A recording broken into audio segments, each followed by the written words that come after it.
Welcome back. तो last time के video में हमने एरर्स देखा था, अभी हम उसके रिकवरी मेथड को देखेंगे। शायद मैंने अपने लोकल पे ब्रांच बना लिया है। हाँ, गिट चेकआउट -b रिकवरी, मतलब मेन में आया था। मेन पे पहले मैंने मेन का पुल लिया अपने लोकल पे, उसके बाद मैं ब्रांच बनाया। ठीक है, वो तो एक स्टेप है ही। और उसके बाद मैंने एक फ़ोल्डर भी बना लिया रिकवरी करके, जिसके अंदर main.go डाल दिया। ठीक है, करना कुछ ये था मुझे कि ये कोड को कॉपी कर लेना है।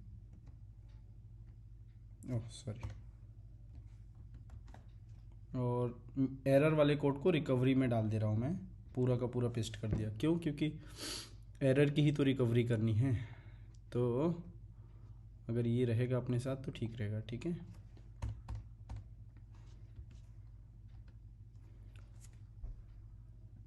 ठीक है। तो सेव टू डीबी हो गया, ये पैनिक हो गया। ठीक है, अब मैं एक फंक्शन बना लेता हूँ सेव टू डीबी वाला करके, या कुछ ऐसा अदर एग्जांपल ले लेता हूँ। फेटल एरर ले लिया, ठीक इसी तरह पैनिक एरर ले लेता हूँ। एक फंक्शन बना लिया। स्क्रैच से बनाता हूँ तो आप लोग को ज़्यादा अच्छा लगता है ना। चलिए स्क्रैच से बनाते हैं। पैकेज मेन फंक मैन, ये जो भी रहेगा रहेगा। एक फंक्शन बना लेते हैं अपन, किसके लिए? फेटल एरर के लिए।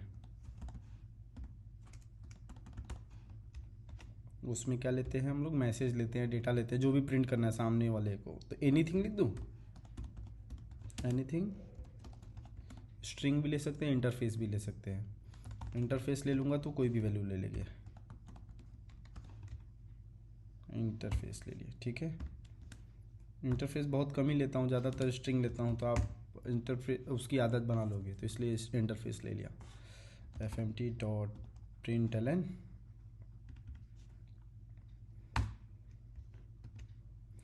एलन की जगह एफ ले लेते हैं ना, फॉर्मेट कर लेंगे।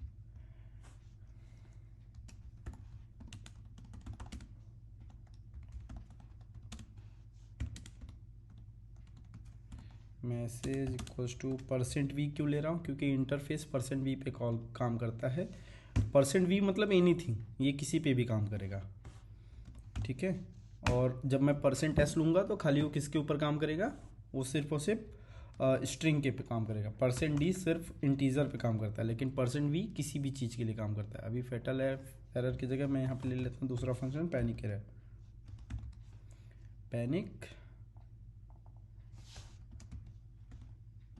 Panic error awkward, message print करते मान पैनिक कर दे। यहाँ पे क्या था अपना? एनीथिंग है ना, एनीथिंग। दो बार एनीथिंग प्रिंट हो जाएगा, एक बार पैनिक की तरफ से भी, एक बार इधर से भी। तो इधर वाला पैनिक हटा ही दे रहे हैं, इसकी कोई ज़रूरत नहीं है। ये कॉमा की भी ज़रूरत नहीं है, पैनिक ऑकर्ड। और ये एफ की जगह एलन कर देते हैं। और यहाँ पे हमने os.exit नहीं किया ना, os.exit1 हमने इसको फेटल कर दिया। ये फेटल एरर हो गया है, नॉर्मल पैनिक एरर। ये फंक्शन हमने पिछले में भी देख रखा है। अब हमें दोनों को समझना है कि रिकवर कैसे करते हैं और रिकवर होता क्या है पहले तो। जैसे कि कैसा होता है, एग्जाम्पल पे लेके चल रहा हूँ। जैसे मैं 1/5 करूँ तो ये पॉसिबल होता है? बिल्कुल पॉसिबल होता है। लेकिन अगर मैं किसी भी नंबर को डिवाइड बाय करूँ, कोई भी नंबर, रैंडम नंबर ले लो, डिवाइड बाय 0 करूँ तो कोड ब्रेक हो जाएगा। ठीक है, किसी भी नंबर को 0 से डिवाइड नहीं किया जा सकता। ये क्या है? एक ऐसा एरर है जिसमें कोड अटक जाएगा, कर नहीं पाएगा। जैसे कि दूसरा एग्जांपल हमने देखा था, कोई एरे है ए नाम का, जिसका साइज है, जिसमें 1 है, 2 है, 3 है, 4 है। ठीक है, अब उस एरे में मैं ए में अगर मैं 4th एलिमेंट यूज़ करने जाऊं तो वो क्या कर देगा? पैनिक देगा। ये क्या करता है? Panic, index out of bound, ऐसा ही एरर देता है ना।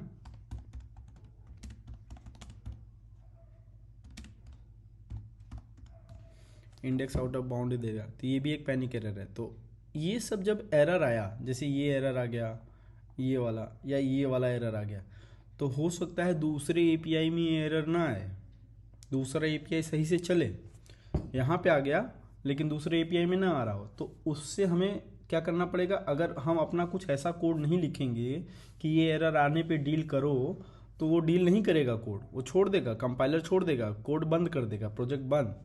तो हमें क्या करना है, कुछ न कुछ तो करना ही पड़ेगा। तो उसके लिए हम यहाँ पे एक एरर बनाते हैं। पहले डीबी कनेक्शन करके एक फ्लैग बना दिए जो खाली ये बता के रखेगा कि कनेक्ट है कि नहीं है। तो इसको ले लिया ट्रू, ठीक है। अभी डेटाबेस कनेक्टेड है। अभी एक फंक्शन बना दिया save to DB, save to DB function बनाना है ना,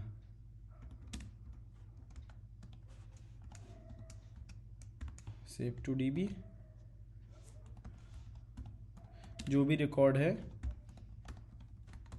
इंटरफेस क्यों ले रहा हूँ, क्योंकि कुछ भी रिकॉर्ड हो सकता है भाई, मुझे नहीं मालूम, अभी तो मैं एग्जांपल कर रहा हूँ। एक्चुअल फंक्शन कहाँ है, इसमें कुछ भी नहीं करना है, सिर्फ प्रिंट स्टेटमेंट डाल देना है, क्योंकि अभी हम कुछ और प्रैक्टिस कर रहे हैं। क्या प्रैक्टिस कर रहे हैं कि रिकवरी कैसे करते हैं। प्रिंट एलन में रिकॉर्ड,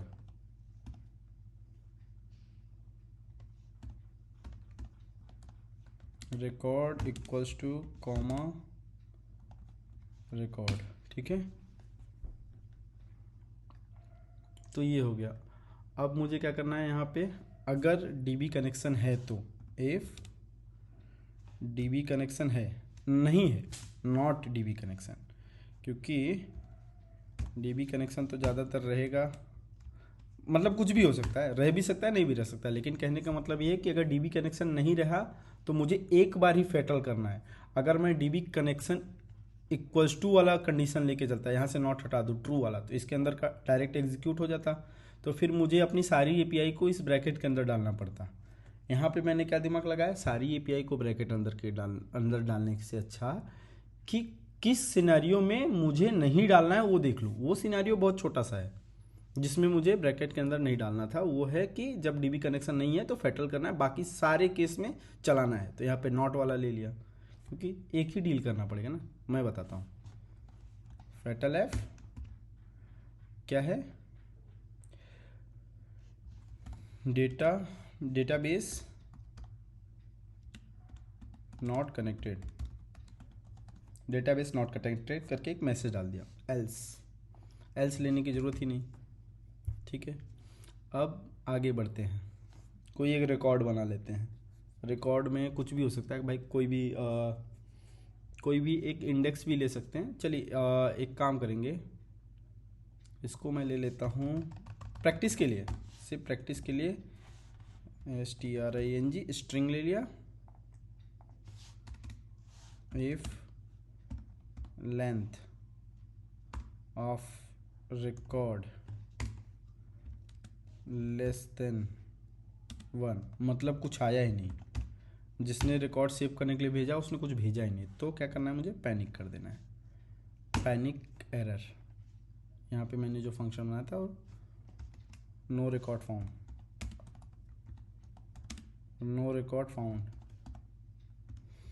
टू सेव करने के लिए कोई रिकॉर्ड भेजा ही नहीं, सामने वाले ने झूठी फंक्शन कॉल कर लिया सेव करने के लिए, तो यहाँ पे तो कोई मतलब नहीं निकला। एल्स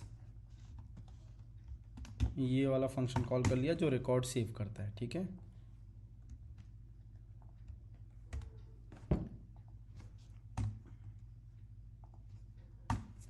ठीक है, बड़ा सिंपल सा सिनेरियो बनाया है मैंने। एक तो बना लिया डीबी कनेक्शन का, दूसरा मैं एक ए करके एक वैल्यू बना लेता हूँ, उसको स्ट्रिंग ले लेता हूँ, स्लाइस ऑफ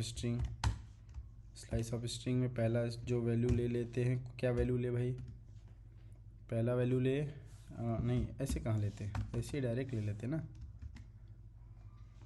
नेम ले लिया, क्लास ले लिया, ये कुछ भी ले रहा हूँ, कुछ भी रैंडम डमी, आपका जो अपना इच्छा होगा वो ले लेना, ठीक है। अभी मैं क्या कर दूंगा, सेव टू डीबी वाले फंक्शन को कॉल कर दिया मैंने, दोबारा फिर से एक बार सेव टू डीबी कॉल करने जा रहा हूँ, लेकिन इस बार वैल्यूज़ चेंज कर दूंगा। क्या वैल्यू लूँगा? कुछ नहीं लूँगा मैं इस बार। ए की जगह कर दिया मैंने बी, और इसको कर दिया पूरा खाली, ठीक है, और डायरेक्ट बी को पास कर दे रहा हूँ, ठीक है।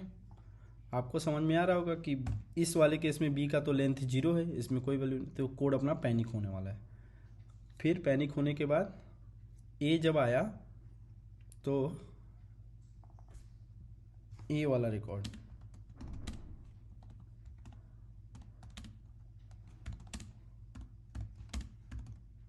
ए वाला रिकॉर्ड सेव हुआ है ऐसा लिख दिया मैंने, ठीक है, और यहाँ पे ए को कॉल किया,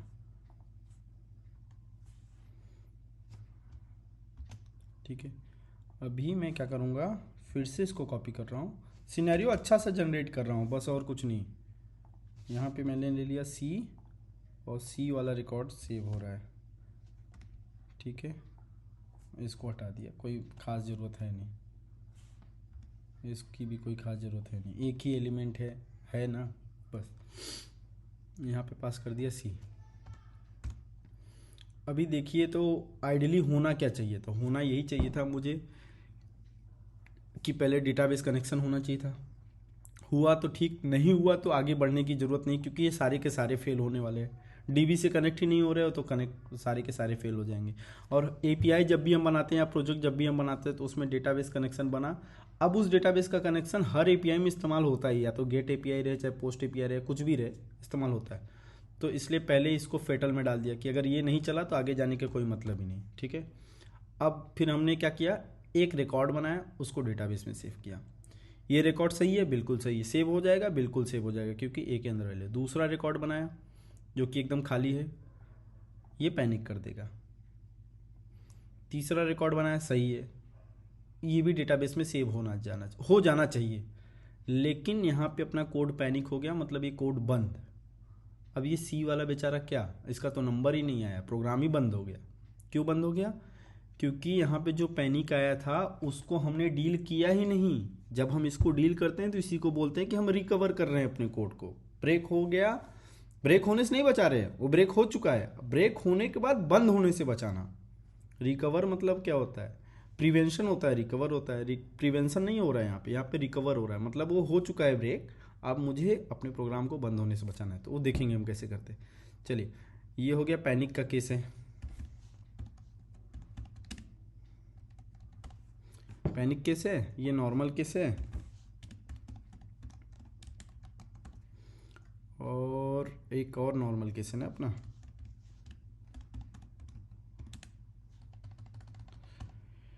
नॉर्मल केस, ठीक है। अब मैं अगर अपने कोड को रन करूं तो आइडियली क्या होना चाहिए था, मेरी इच्छा क्या है वो तो मुझे समझ में आ रहा है, आप लोग को भी समझ में आ रहा होगा, आपकी भी ये इच्छा होगी कि भाई मेरा रिकॉर्ड जो वाला पैनिक हो रहा है उसके छोड़ बाकी सब सेव हो जाना चाहिए। तो सी डी रिकवरी में गए, main.go किया, no record found to save, code अपना पैनिक हो गया। अच्छा, इसको भी आप देखोगे ना तो एकदम गो कैसा होता है, एरर बताने के मामले में बहुत अच्छा माना जाता है, एकदम पिन पॉइंट करता है कि देखो जो मैसेज हमने दिया था वो मैसेज आया। फिर ये एग्जैक्ट बता रहा है कि किस लाइन पे आया है, कोडिंग कॉन्सेप्ट के रिकवरी के main.go के लाइन नंबर 50 पे। तो लाइन नंबर 50 पे जा रहे हैं, सबसे लास्ट वाला मैसेज ये बता रहा है यहाँ से अपना कोड पैनिक हुआ है, ठीक है। ये फंक्शन कॉल हुआ था लाइन नंबर 36 पे, तो लाइन नंबर 36 पे पैनिक एरर कॉल किया गया होगा, वो देखो आप लाइन नंबर 36 पे। अब इसका जो पेरेंट है सेव टू डीबी, वो भी कहीं ना कहीं कॉल किया गया होगा, 24 पे आया है कुछ ना कुछ, तो देखो 24 पे, तो ये 24 वाला जो है ये वाला सेव टू डीबी पैनिक हुआ है, ना कि ये वाला। ये तो बहुत जगह कॉल किया गया लेकिन एग्जैक्ट बता रहा है कि कौन से वाले पे फेल हुआ है। तो गो की ट्रैकिंग हम बहुत अच्छे से आसानी से कर सकते हैं, थोड़ा टाइम लगेगा, प्रैक्टिस लगेगी, ठीक है। ये इसको रहने देता हूँ, कमेंट ही तो है। अब क्या हो गया था कि जो मेरा पैनिक हुआ, ये इसको क्या करें, कैसे करें, तो हमें इसको रिकवर करना पड़ेगा। तो हमें एक फंक्शन लिखना पड़ेगा रिकवरी के लिए, तो ऐसे लिख सकते हैं, बड़ा सिंपल से, फंक रिकवर एरर रिकवर पैनिक करके जो भी था ले लिया, उसमें हमने आर करके एक वैल्यू बनाई, उसमें डाला recover if R not equals to nil, मतलब आर की वैल्यू नील नहीं है, मतलब रिकवरी हुई है। ऐसा भी हो सकता है कि आपने रिकवर फंक्शन को बुलाया, रिकवर करने के लिए कुछ नहीं मिला क्योंकि आपके कोड में कोई एरर आया ही नहीं, बिल्कुल हो सकता है।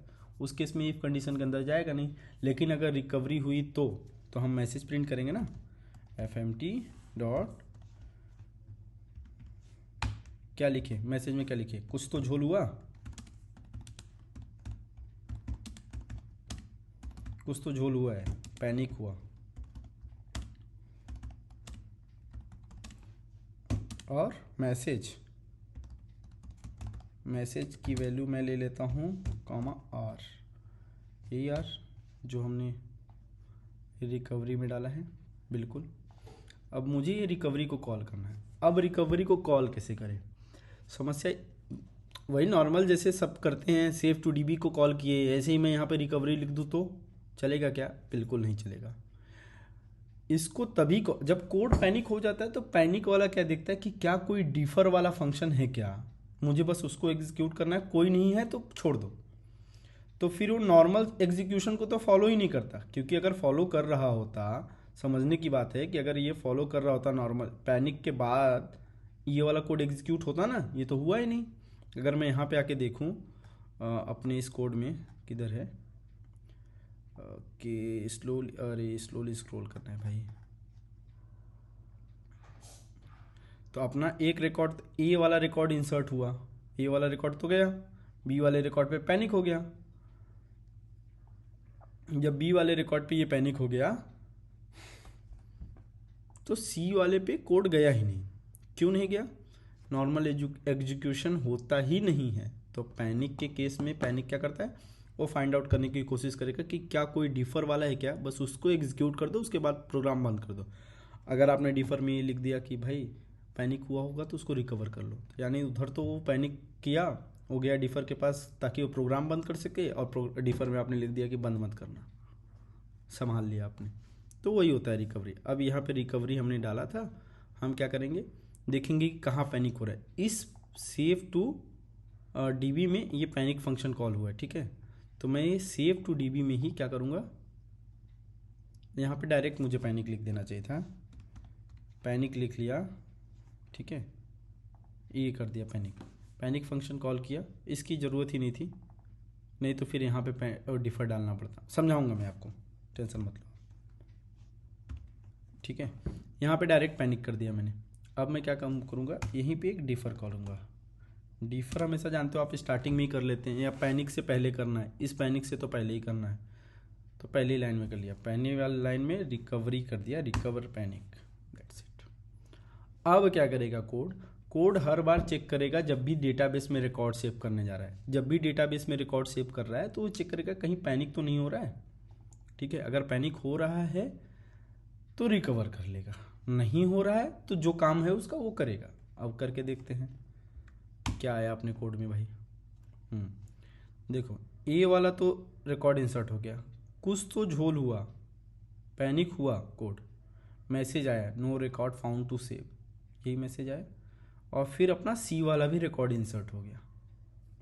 थोड़ा सा लगा होगा आपको कि यार अच्छा है, क्यों अच्छा है, क्योंकि कहीं भी अपना कोड जब अटक जाता है, जैसे हम लोग को बहुत बार ऐसा एरर आया होगा, इंडेक्स आउट ऑफ बाउंड, जहाँ भी आया है जिस फंक्शन की वजह से आया है उसी फंक्शन में अगर आप जाके डिफर करोगे तभी होगा। अब ये मैं अगर कमेंट कर दूँ फॉर अ मोमेंट, कॉपी किया और कमेंट कर दिया मैंने, और इसको ले जाके मैं मेन में डाल दूँ, मेन में स्टार्टिंग में डाल दिया, तो अभी ये रिकवरी तो होगी लेकिन एग्जीक्यूशन नहीं हो पाएगा। मैं दिखाता हूँ क्या है, देखो, तो रिकॉर्ड ये इंसर्ट हुआ और ये पैनिक भी रिकवर हो गया, लेकिन उसके आगे का कोड नहीं एग्जीक्यूट हुआ। क्यों नहीं हुआ कोड एग्जीक्यूट? क्योंकि रिकवरी जहाँ पे हो रही है वहाँ से पैनिक आया ही नहीं है, पैनिक तो कहीं और से आया है, ठीक है। तो पैनिक कहीं और से आया है तो आपको वहीं पे जाके रिकवरी करनी पड़ेगी। जैसे इस फंक्शन का पैनिक है तो यहीं पे, तो इसी के लिए मैंने इसको कमेंट किया, क्योंकि यहाँ पे पैनिक मैं इस फंक्शन के अंदर डाल रहा हूँ तो मुझे रिकवरी यहाँ पे करनी पड़ती है। यहाँ पे करनी पड़ती, ये भी कर सकते थे, लेकिन मैं समझाने का तरीका है, अब इसको ही भी कमेंट ही कर दिया लो, और ये वाला भी कर दूंगा, चलो ठीक है। कुछ तो आप लोग भी करोगे अपने साइड से एक्सपेरिमेंट, कुछ मैं करके दिखा रहा हूँ। तो ये डिफ़र वाला जो है इसको अनकमेंट कर दूंगा, तो आपको ये ऊपर वाला तो देख लिया ये एग्जांपल। चलिए नीचे वाला देखते हैं। ये पैनिक की जगह मैंने डाल दिया पैनिक एरर एफ, यही डाल दिया डायरेक्ट। कहाँ गया, अच्छा डाल तो दिया, लेकिन ये तो कमेंटेड है ना। और जो रिकवरी है वो मैंने डाल दी पैनिक के ही अंदर, जो मैसेज है मेरा यहीं पे, ठीक है। पैनिक हैज़ ऑकर्ड इसके अंदर भी आने वाला है, कई बार सेम मैसेज प्रिंट होगा। चलिए रन हो गया।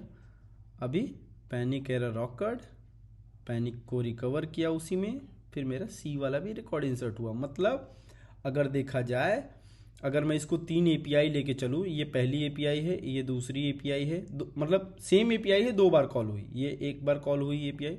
सेव कर लेते हैं तो थोड़ा फॉर्मेट हो जाता है, अच्छा लगने लगता है कोड। हाँ, ये 1 बार एपीआई कॉल हुई, सेव हो गया रिकॉर्ड। दूसरी बार एपीआई कॉल हुई, कोड पैनिक हो गया। तो तीसरे बार कॉल हुई, फिर सेव हो गया। क्यों? क्योंकि हमने जब पैनिक हुआ था तो उसको रिकवर कर लिया था, तो इसीलिए रिकवर की ज़रूरत होती। अब आते हैं फेटल के बारे में। फेटल कभी भी रिकवर नहीं होता, करके देखेंगे, ठीक है। अभी ये फॉल्स कर लेता हूँ, फॉल्स कर लिया, और यहाँ पे भी रिकवरी में डाल दिया, ठीक है। अगर मेरा ए वाला रिकॉर्ड इंसर्ट होता है फेटल के बाद, तो इसका मतलब मेरा फेटल भी रिकवर हो गया, लेकिन वो इंसर्ट ही नहीं होगा, इंसर्ट ही नहीं होगा, फेटल एरर। क्यों? क्योंकि फेटल को मैं रिकवर करने की कोशिश कर रहा हूँ, और फेटल खाली एक फंडा है, अगर फेटल आया तो बंद, कोई डिफर उफर नहीं, कुछ नहीं, बंद। ये हो गया फेटल के रिकवरी का क्राइटेरिया, और ये हो गया अपना पैनिक के। तो अब आपको कैसा है, एक्सपेरिमेंट करना है, कई सारी चीज़ें करनी है, देखते रहना है एक्सपेरिमेंट करके, कि थोड़ा बहुत आप अपने से एरर जनरेट करो, कुछ फंडा बनाओ, कोई लॉजिक बनाओ, उसमें एरर का प्रैक्टिस कर रहे हो, डेफर का प्रैक्टिस करो, रिकवरी का कर रहे हो, ताकि आपको ये पता रह जाए, समझ में आ जाए कि भाई ये रिकवरी होना है कि नहीं। अब जैसे कोई नंबर दे दो, जैसे डिवीज़न वाला नंबर ले लेता, डिवाइड करने का एक फंक्शन बना लूँ जिसमें ए और बी पास करो। एक केस में आपके लिए बता रहा हूँ, आप अपने साइड प्रैक्टिस कैसे करोगे। एक डिवाइड का फंक्शन बनाओ, ए और बी को पास करा लो, ए डिवाइड बाई बी कर लो, ठीक है। पहली बार जब डिवाइड वाला फंक्शन कॉल करो तो 5 6 पास कर दो, 5 6 7 8।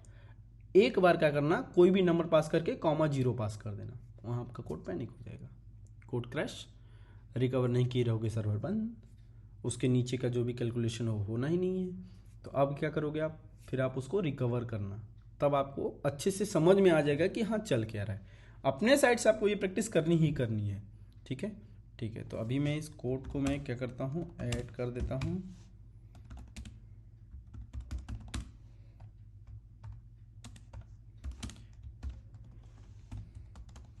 रिकवरी हो गया,